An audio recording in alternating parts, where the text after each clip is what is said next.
Assalamualaikum warahmatullahi wabarakatuh.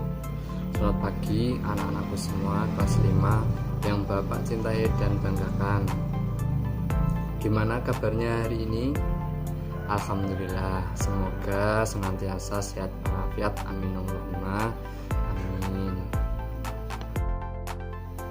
Baik, sebelum pembelajaran dimulai, marilah kita berdoa bersama-sama terlebih dahulu.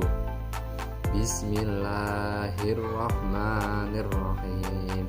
Rabbi zidni ilma warzuqni fahma. Amin ya rabbal alamin. Baik, pada kesempatan kali ini kita akan mempelajari Quran surat At-Tin. Pada pertemuan yang telah lalu, kita telah mempelajari membaca Quran surat At-Tin, kemudian menulisnya.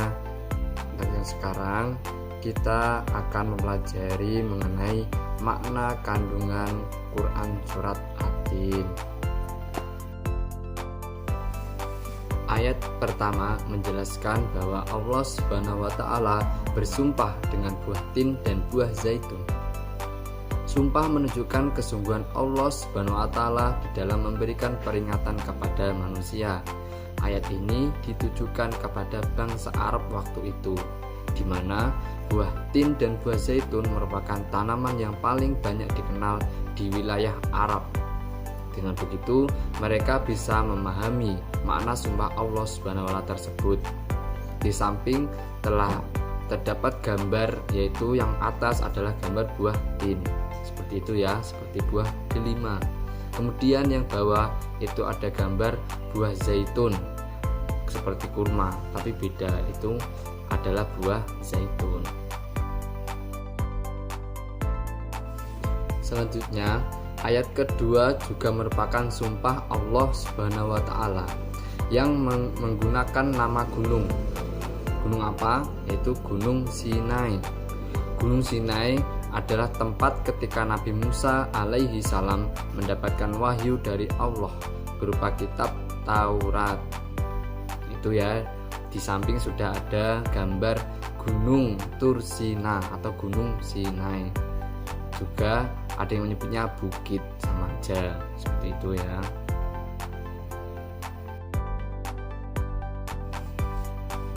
Ayat ketiga juga masih menunjukkan sumpah Allah Subhanahu wa taala yang menggunakan nama kota Mekah yang dijamin keamanannya oleh Allah.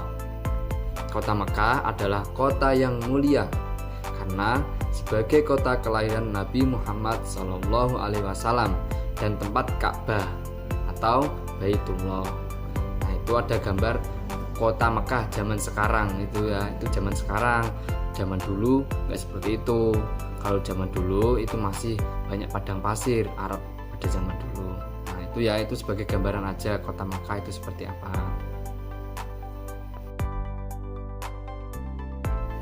Selanjutnya ayat yang keempat, yaitu menerangkan bahwa manusia diciptakan oleh Allah Subhanahu wa taala dengan bentuk yang sempurna.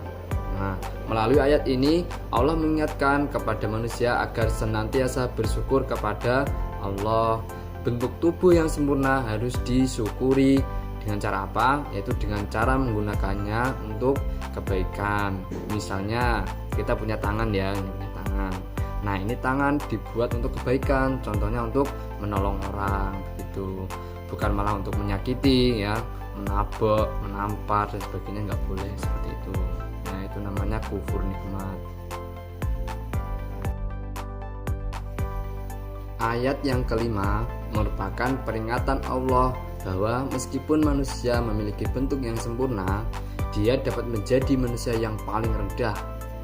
Manusia tidak menyadari kesempurnaan sebagai makhluk, akan mudah dipengaruhi oleh hawa nafsunya yang menyebabkan perbuatan jahat.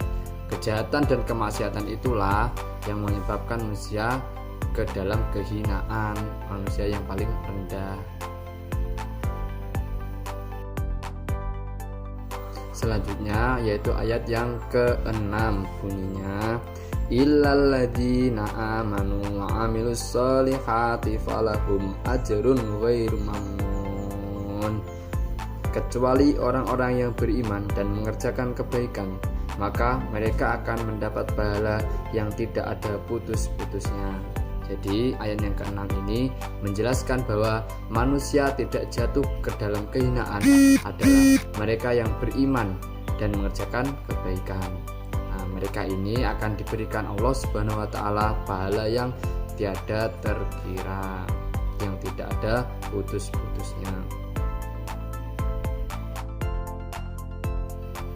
Ayat ke-7, Fama yukadzibuka ba'du biddin. Maka apakah yang menyebabkan mereka mendustakanmu tentang hari pembalasan setelah adanya keterangan-keterangan itu? Nah, ayat ke-7 ditujukan kepada orang-orang yang tidak mau beriman dan mengerjakan kebaikan. Mengapa mereka tidak mempercayai hari pembalasan, padahal Allah sudah memberikan keterangan dan bukti yang jelas. Ayat ke-8, Alaihissallahu biahkamil hakimin. Bukankah Allah hakim yang paling adil? Nah, ayat yang terakhir atau ke-8 ini menyatakan dengan pertanyaan bahwa Allah adalah Tuhan yang maha adil dalam memberikan pembalasan. Orang-orang yang beriman kepada Allah dan memperbanyak amal kebaikan akan mendapatkan pahala yang banyak.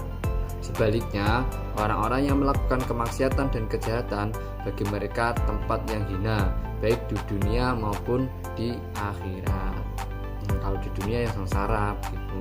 Kalau di akhirat nanti masuk neraka. Itulah orang-orang yang bermaksiat dan berbuat kejahatan. Nah, seperti itu. Nah, itulah tadi penjelasan mengenai makna kandungan Quran surat Hadim dari ayat 1 sampai ayat terakhir, ayat ke-8. Nah, semoga anak-anak bisa memahami dan juga bisa menerapkan dalam kehidupan sehari-hari. Seperti itu yang dapat Pak Zainal sampaikan. Kurang lebihnya mohon maaf. Akhirul kalam, wassalamualaikum warahmatullahi wabarakatuh.